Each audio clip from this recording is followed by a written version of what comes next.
이명박 시절 부당해고를 당했던 최승호 PD입니다. 자유한국당은 노조를 등에 업은 최승호 사장 선임으로 공영방송 MBC가 노영 방송이 됐다고 비판했습니다. 자신들이 집권하던 시절 MBC 장악을 위해서 국정원을 동원해 블랙리스트를 어떻게 작성했고 그 블랙리스트가 어떻게 실제 실행됐는지 이미 밝혀진 마당인데도 그때 MBC가 공영방송이었다고 주장하는 뻔뻔하면 둘째치고라도 최승호 내정자가 노조를 등에 업었다는 비판은 과연 스스로 하는 말이 무슨 말인지 알고 하는 걸까 의심케 합니다. 최승호 내정자가 노조를 등에 업었는지는 저도 모르겠습니다만 자유한국당 주장대로 만약 등에 업었다면 그건 그야말로 경사 아닙니까? 조직 구성원들로부터 지지받는 사장, 이건 대단히 바람직한 사장 아닌가요? 노조라는 단어만 들어가면 사람들이 자동으로 싫어할 거라고 생각해서 해본 비판인가요? 구성원들로부터 지지받는 조직의 대표, 이건 아주 상당히 매우 좋은 겁니다. 이건 칭찬이에요. 바보들. 김원준 생각이었습니다. 자, 오늘은 제가 자체 미니를 하나 할수 있어요. 옵션 열기 네, 자체 미니. 최초 아닌가요? 자체 미니. 그래서 일단 짧게 주요 뉴스를 짚고 자체 미니를 하도록 하겠습니다. 네, 미니 인터뷰를 스스로 하시겠다는 말씀이신 거죠? 그렇죠. 네. 아까 담당 PD도 깜짝 놀라시던데요. 미니 누구랑 하냐고. 나랑. 스스로 자체 미니를 하도록 하겠습니다. 자, 왜냐하면 이 옵션 열기 검색어 아직도 있어요. 예, 그렇죠. 네. 어제 하루 종일 실시간 검색 순위 1위였습니다. 그리고 뭐 종편도 여기다 대해서 뭐 그거 아니라고 반론도 하고 뭐 여러 가지 말들이 많은데, 예. 제가 오늘 완전한 한삽 덮어가지고. 네, 김어준이 묻고 김어준이 답한다. 뭐 이런 코너. 왜 그런 말을 해야 하는가. 자. 첫 번째 뉴스는 뭡니까? 네, 다스는 누구 겁니까? 관련된 소식입니다. 어제 참여연대와 민변이 다스의 비자금 의혹과 관련해서요. 이상은 대표이사와 성명불상의 실소유주를 서울중앙지검에 고발했습니다. 이게 너무 웃겨요. 성명불상 실소유주. 네, 여기서 성명불상의 실소유주는요. 사실상 이명박 전 대통령을 가리키는 겁니다. 그건 전 국민이 다 아는 건데. 네. 어쨌든 법적으로는 여전히 성명불상 그렇죠. 실소유주가 맞죠. 예. 네. 이들 단체는 두 사람을 횡령, 범죄 수익 은닉 규제, 조세 포탈 등 혐의로 수사해달라고 요청을 한 건데요. 두 사람이 공모해서 2003년부터 2008년까지 다스의 해외 수입 원자재 가격을 부풀리는 수법으로 약 120억 원의 비자금을 만들었다라는 주장입니다. 그런 다음에 국세청의 추적을 피하기 위해서 43개의 차명 계좌에다가 관리했다라는 건데요. 뿐만 아니라 2007년 BBK 사건의 특별검사를 지냈던 정호영 변호사도 특수직무유기 혐의로 고발했습니다. 정 변호사가 당시에 다스 비자금을 확인하고도 이를 수사하지 않은 채 덮었다라는 주장입니다. 이건 뭐 저희가 몇 달째 하고 있는 이야기입니다. 예. 자, 관련 뉴스가 JTBC에서 몇 가지 주르륵 나왔죠? 예. 네, 정호영 특검에서 어떤 문제가 있었는지에 대한 보도인데요. 과거 BBK 특검은 비자금 조성 과정이 담긴 다스 내부 문건을 확보하고도 오히려 다스에 돌려줬다라는 증언을 JTBC가 어제 저녁에 보도했습니다. 특검이 비자금 120억 원을 발견하고도 회사에 돌려준 데 이어서 주요 증거물까지 피의자에게 돌려줬다라는 주장이 나온 건데요. 당시 특검이 문건을 돌려주면서 이 문건들을 보면 다스가 어떻게 비자금을 만들었는지 알 수 있다. 이런 설명까지 했다라는 겁니다. 이 때문에 특검이 다스 실소유주 규명할 증거 은폐를 도운 게 아니냐라는 지적도 나오고 있는데요. 또 다른 증언도 있습니다. 다스 내부 관계자에 따르면 특검이 왔는데 특별검사가 와서 사장실 가서 커피 한 잔 먹고 그냥 갔다라는 겁니다. 그러니까 제대로 수사 안 했다라는 거죠. 이건 특검이 아니라 공범이었어요. 예. 당시 특검, 물론 특검에 소속됐던 모든 검사들이 이 내용을 다 알고 있지는 않았겠지만 적어도 이 사항을 이렇게 처리하도록 결정한 특검보, 예. 및 몇몇은 반드시 수사 대상이 돼야 된다. 예. 공범이었다. 자, 그리고 또 JTBC가 관련 보도를 또 했죠. 예. 네, 다스 비자금과 관련된 의혹이 또 있다라는 건데요. 당시에 다스 경리팀 직원이 하청업체 직원에게 비자금 관리를 맡겼다라는 증언도 JTBC가 보도했습니다. 현금 수천만 원이 담긴 쇼핑백을 주면서 비자금 조성을 시켰다라는 건데요. 심지어 해당 직원은 특검 조사에서 비자금을 다 자기가 조성했다라는 진술을 했지만요. 특검은 더 이상 수사하지 않았다라고 합니다. 그렇겠죠. 예. 그리고 그렇게 해가지고 이제 120억대 비자금 계속 나오는 그 비자금 120억대 비자금을 20대 직원 하나가 내가 다 해먹었고 내가 했다니까 계속 주장하는 거야. 예, 당시 특검에서 그렇게 주장했다는 건데요. 그래서 근데 특검이 그랬겠지 하고 수사 안 했다는 거 아닙니까? 예. 심지어 해당 직원은 지금까지도 다스에서 근무하고 있다라고 합니다. 120억을 해먹었다는데. 그리고 JTBC 취재진들이 정호영 특검과 관계자한테 여러 차례 해명을 요청했지만요. 아무런 답변도 듣지 못했다라고 합니다. 답변 어떻게 합니까? 자, 사실 이 이야기도 저희가 뉴스공장에서 했던 이야기입니다. 했던 이야기인데 뉴스공장과 JTBC 영향력 차인가요? 예. 좀 억울합니다. 어쨌든 다시 한번 JTBC에서 보다 구체적인 이제 관계자들의 증언과 함께 영상으로 확인 사살을 해준 내용입니다. 네. 수사하지 않을 수 없죠. 예, 이제는. 네, 미리 예고드리면 다음 주 시사인에도 관련 보도가 나갑니다. 자, 그러면은 다른 거 전에 제가 한 가지만 더 할까요? 네. DJ 비자금 의혹 이거 굉장히 재밌는 뉴스예요. 예. 네, 오늘 아침 경향신문 보도인데요. 2008년에 불거졌던 당시 DJ 비자금 의혹과 관련해서 제보자가 박주원 국민의당 최고위원이다라는 겁니다. 당시에 여야가 갈등을 불러왔던 의혹인데요. 당시에 주성영 한나라당 의원이 제기했습니다. 하지만 검찰은 수사 끝에 허위사실로 종결했는데요. 사정당국 관계자를 인용해서 보도하고 있는 이 보도를 보면요. 사정당국 관계자의 말에 따르면 박주원 최고위원이 대검정보기획관실 정보관으로 일하면서 얻은 정보라고 하면서 관련된 자료를 주성영 의원에게 줬다라는 겁니다. 이게 지금 박주원 의원은 국민의당 최고위원이에요, 현재. 이 관계가 굉장히 이상하지 않습니까? 국민의당 호남을 베이스로 하는 DJ 정신을 개선하겠다는 거기에 최고위원인 박주원 최고위원이 DJ 100억짜리 양도 CD 의혹을 제기한 숨어있던 장본이었다는 뉴스가 지금 10년 만에 드러난 거예요. 10년 만에. 이게 굉장히 이상하실 텐데 좀 박주원 의원의 개인 히스토리를 따라가 보면 이분은 한나라당 소속으로 안산시장을 지낸 분입니다. 네, 2006년에 당선됐었습니다. 네. 그러니까 이 의혹을 제기할 때는 한나라당 소속이었어요. 그러니까 이상하지 않죠? 그 이유가 좀 이상합니다. 그 이유가. 그 이후 국민의당 창당하면서 입당을 했어요. 예. 국민의당 창당하고 나서 입당을 했고 이게 좀 이상한 거죠. 본인이 DJ 비자금 의혹을 제기했던 숨어있던 장본인인데 DJ 정신을 개선한다고 하는 국민의당 입당하는 것부터 좀 의심스럽다. 결과론이지만. 그리고 지금은 최고위원이 됐어요. 그리고 최고위원이 된 지금은 국민의당에서 대표적인 통합파입니다. 지금 보수정당과 다시 통합해야 한다는. 이거는 소위 트로이 목마로 오해받기 딱 좋은 행보예요. 이건 본인이 직접 이 오해를 해명할 필요가 있다. 왜냐하면 지금은 최고위원이니까요. 근데 이게 지금 10년 만에 밝혀졌으니까요. 네, 물론 제보자와 관련된 이런 보도에 대해서는요, 박주원 최고위원이 해명을 한 게 있습니다. 경향신문 보도를 보면요, 자신은 이명박 전 대통령과 가깝지도 않고 공소시효가 지난 사건들에 대해서 말하는 건 적절하지 않다면서 이 사건으로 누구도 욕되게 하고 싶지 않다라면서 답변을 거부했다고 합니다. 본인이 욕되는 거죠, 지금. 누구도가 아니라 본인이 해명할 일이라고 봅니다.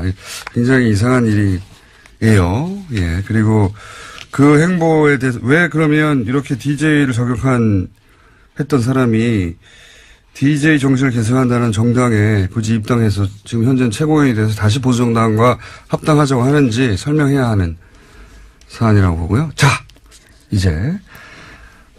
갑자기 중간에 민의를 하시는 건가요? 끝에 하는 게 아니라요? 아니요. 예, 자체 민의.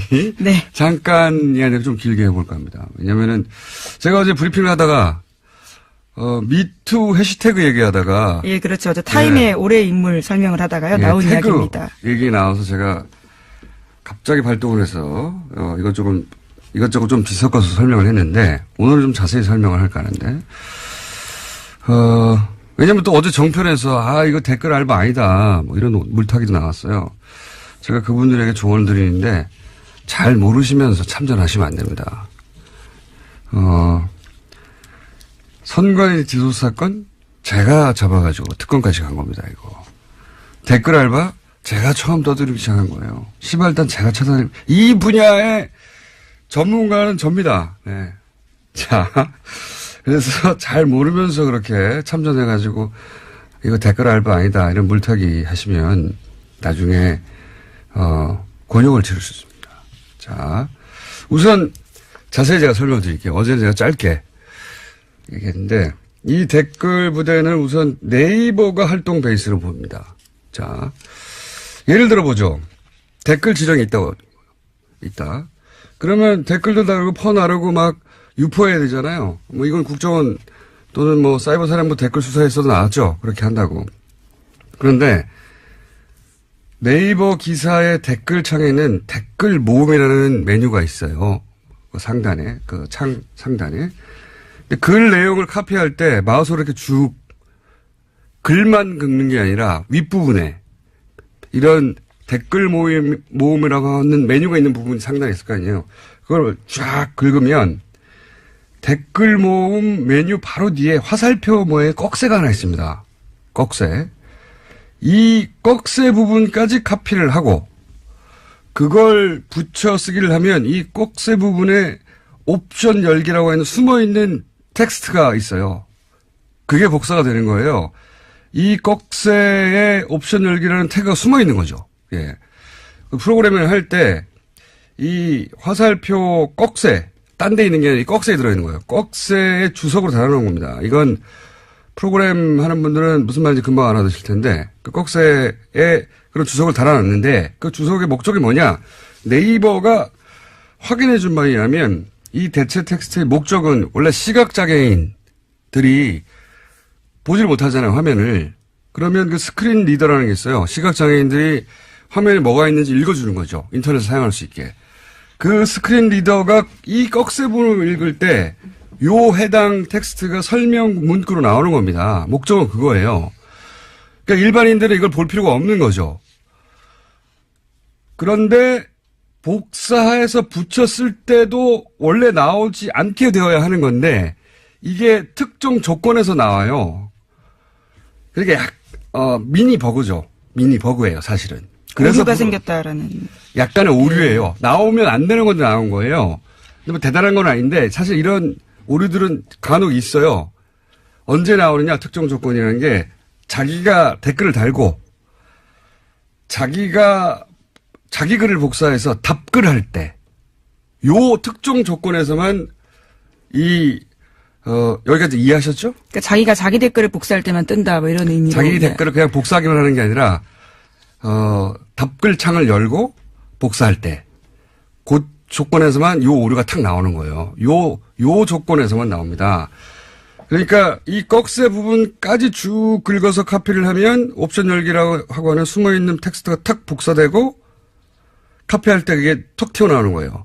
어쨌든 기술적인 부분 자세히 몰라도 되는데 그럴 때 나오는 오류인데 중요한 거는 자기가 댓글을 달고 자기 댓글을 복사하고 자기 댓글을 쭉 상단 부분까지 예. 사실 생각해 보면 꼭 텍스트만 복사할 때 텍스트 복사도 되잖아요. 꼭 필요한 경우도 없지만 근데 그 위에 부분까지 쫙 긁어야지 이게 나오는 겁니다. 그것도 그 꺽쇠 부분을 포함해야지. 여기서 이제 생각을 해봅시다. 자기가 댓글을 쓰고 자기 글을 아이디까지 쫙 긁어가지고 복사할 일이 과연 있는가. 댓글에 답글을 쓰면서 자기 댓글을 반복적으로 유포할 목적이 아니라면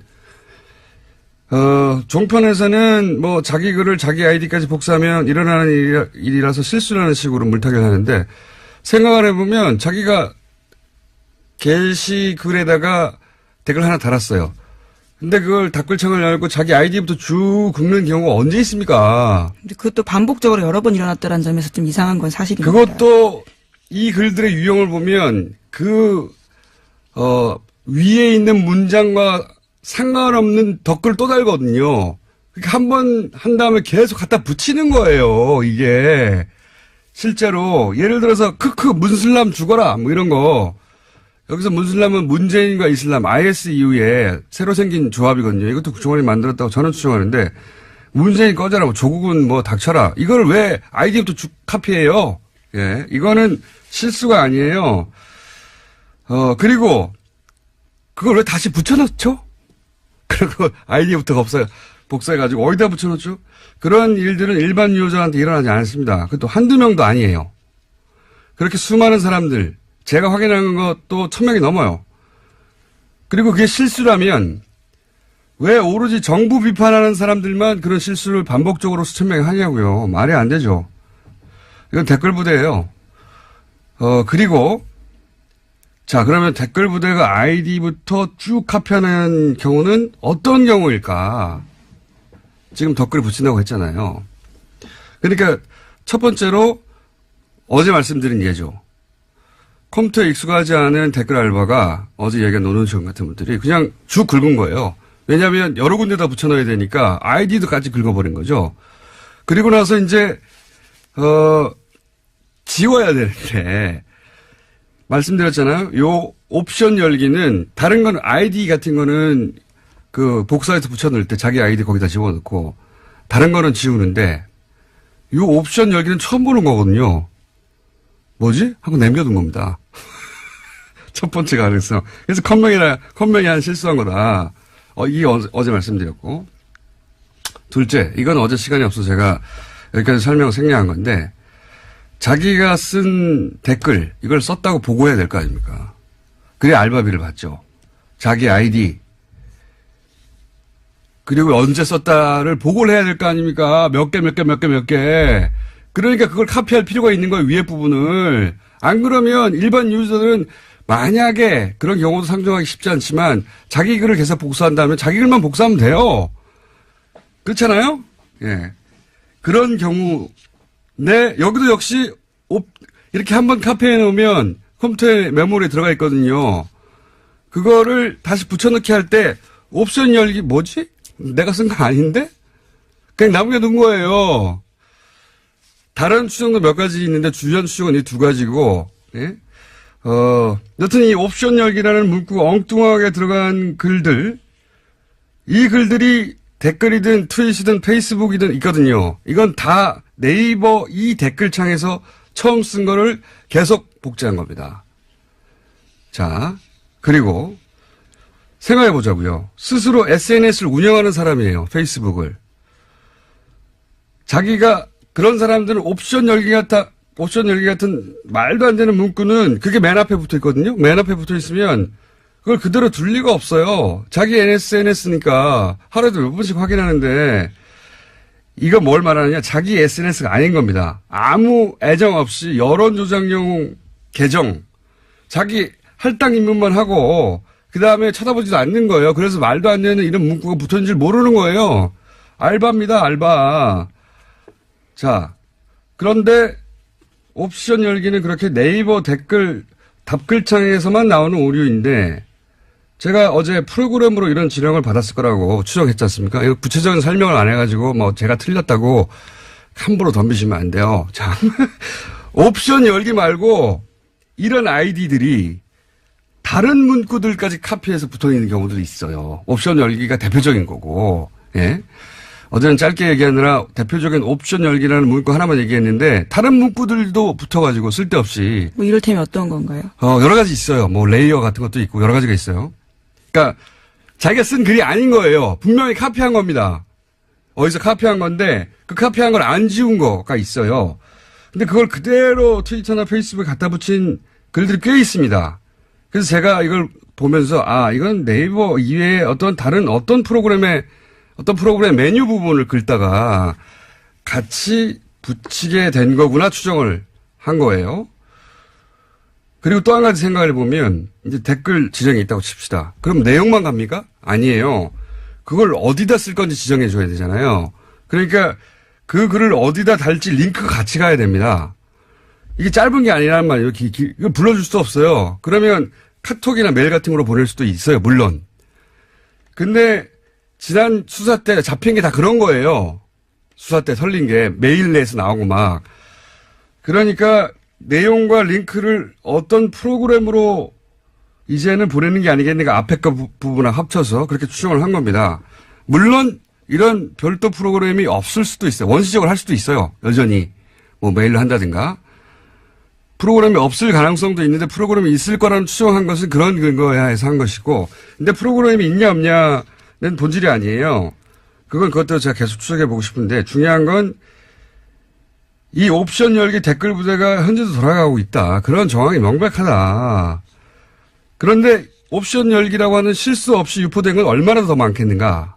예. 여기가 끝이 아닙니다. 너무 긴가요? 네. 왜냐면은 자꾸 이렇게 어설프게 덤벼가지고 댓글 부대인 정황을 좀 더 얘기해 볼게요. 제가 어제 방송한 직후에 이건 제 머리 싸움에 당한 겁니다. 이거 댓글 부대 운영하는 사람들이 제가 방송을 하자마자 옵션 열기에 붙어 있는 수많은 댓글들이 신속하게 삭제됐어요. 자, 꽤 삭제됐다 그러더라고요. 제가 확인한 것만 해도 몇백 건이 넘어요. 뭐 몇천 건이 넘을 겁니다. 엄청나게 많아요. 원래 있던 거 거의 다 없었어요. 검색하면 안 나와요, 이제. 그런데 이게 단순 실수다. 그러면 그 단순 실수한 사람들이 하필이면 그 시간이 다 실시간으로 뉴스 공장을 듣다가 한꺼번에 다 같이 게시판에 가가지고 나의 실수를 다 지워야 돼. 다 없애버렸다? 이것도 말이 안 되는데 단순 실수인데 그걸 왜 줍니까? 내 실수했구나 하고 말지. 더구나 여기가 제가 보기엔 이 한꺼번에 지운 거는 실수예요. 저의 머리 싸움이 당했다. 그럴 줄 알았어요. 그리고 댓글만 지운 게 아니에요. 나 이럴 줄 알았어. 아이디도 없애버렸어요. 아니 실수 좀 했다고 자기 아이디를 자기가 없앱니까? 네, 하지만 실시간 캡처본들이 요새 돌아다니고 있어서요. 그 내용들과 아이디가 남아있긴 옵션 합니다. 열기 했던 아이디 확인해보세요. 이것도 실수예요. 이거 왜 다 지우냐고. 놀라서 지운 거예요. 방송하니까. 오히려 댓글과 아이디 삭제 안 했어야 합니다. 놀라서 삭제한 거지. 바보들. 그리고 또 있습니다. 한 2분만 더 할게요. 이 옵션을 열기. 예. 문구는 제가 어제 처음 본 게 아니에요. 최근이 아니고 몇 년 전부터 본 겁니다, 이거. 몇 년 전부터. 그리고 다 그거는 진보 진영만 당시 야당이죠. 야당만 공격하는 글이었어요. 아니면 안철수 대표 지지하거나, 안철수 대표 아마 야당 분열 때문에 그랬겠죠. 안철수 대표 지지하는 트위터나 이런 데 옵션 열기 많이 붙어 있었어요. 그때 당시에. 예를 들어서 그 안철수 대표가 민주당 탈당 기자회견 할 때 그 안철수 대표의 기자회견문을 리트윗한 글 이런데 옵션 열기 이런 거 맨 앞에 띡 붙어 있는 글들 많아요. 현명한 결단을 지지합니다. 뭐 이러면서 또 하나 더 이 옵션 열기 트윗 계정 중에는 개설일이 2012년 12월인 게 있어요. 그런 것들이 제법. 그러니까 2012년 12월 대선 때 댓글 부대가 최고로 왕성할 때 대량 생산된 계정들 중에 일부가 여전히 살아남았던 게 아니겠는가라고 저는 추정을 하고 한 가지만 더 할게요. 개인적으로 가장 이상한 부분은 이런 겁니다. 이런 걸 제가 하루 이틀 쳐다본 게 아니거든요. 어제 처음 얘기한 거지만. 보통은 기사가 메인이 노출이 돼야 댓글이 달리죠. 어딘지 모르니까 일반인들은. 근데 저는 오래전부터 요거는 댓글 부대가 관심이 많겠는데 하는 기사가 뉴스가 있으면은 원래 뭐 수십 개 관련 기사가 있잖아요. 저는 그 수십 개를 다 클릭해 봅니다. 댓글이 어떻게 달렸는가 일부러 보려고. 그런데 그러다 보면 아직 메인에 안 걸렸는데 옵션 열기가 간혹 붙어 있는 게 있어요. 그러니까 그리고 나서 이 옵션 열기가 붙어 있는 수십 개, 수백 개의 기사 중에 하나는 어김없이 그 기사가 메인에 걸립니다. 그래서 제가 항상 의아했던 것은 그걸 몇 번 본 적이 있거든요. 그러니까 메인에 떠서 작업을 한 게 아니라 작업이 먼저 있고 그게 메인에 뜨는 경우 아니 이 댓글 작업자는 메인에 걸릴 줄 어떻게 알았을까? 개인적으로 가장 이상하게 생각했던 케이스들인데 종합적으로 여전히 댓글 부대는 여전히 운영된다 얘기를 하고요. 그리고 잘 모르시면 여기에 참전을 하시면 안 됩니다. 제가 이 분야의 전문가입니다. 오늘은 미니 여기까지 할게요. 또 다른 미니가 아닌 것 같은데요. 제가 진행자가 될 것 아니 같고요. 어제 이제 제가 떡밥을 던졌더니 와르르 불어가지고 예 반가워서 이 미니를 할 사람이 없어요 국내에. 그래서 자체 미니를 좀 길게 하고 시간을 다 먹었네요 제가. 네. 네. 어쨌든 어제 당황했을 거예요 이 댓글 부대. 아이디도 막 삭제하고 댓글도 삭제하고 난리가 났던데. 조직과 예산이 확인되면 더더욱 이제 좋을 것으로 보이는데요. 그건 쉽지 않을 거라고 봅니다. 아웃소싱한 것 같아요. 국정원 직원이 직접 이런 바보 같은 짓을 했을 거라고 저는 보지는 않습니다. 예. 어디 있다. 뭐 이런 추정들이 확인되기 위해서는. 외부 공장이 있다고 제가 봅니다. 예. 제가 댓글 부대 개인 스토커예요. 또 미니를 하셔야 될 것 같은데요. 아니 뭐 이제 욕에 대한 대응이 나오면 또 다시 제가 미니를 길게 야금야금 하겠습니다. 여기까지만 일단 하죠. 댓글 부대 있습니다. 돌아갑니다. 자, 그 외에 뭐 이스라엘 뉴스는 저희가 월요일 날 국제면에서 다루고, 네, 그 외에 또 다른 뉴스들을. 네, 박근혜 전 대통령 오촌 살인사건 관련된 보도 이야기 다시 한번 드리면요. 2013년부터 이것으로 재판을 받았던 주진우 기자와 김호준 공장장이 무죄를 확정받았습니다. 여기까지 하죠. 예. 예. 저 아직 기소유예 남아있는데요. 헌법재판소에서 헌법소원 넣어놨는데 기다리고 있는 중입니다. 빨리 좀 부탁드립니다. 여기까지 하겠습니다. 예, 시사인의 김은지였습니다.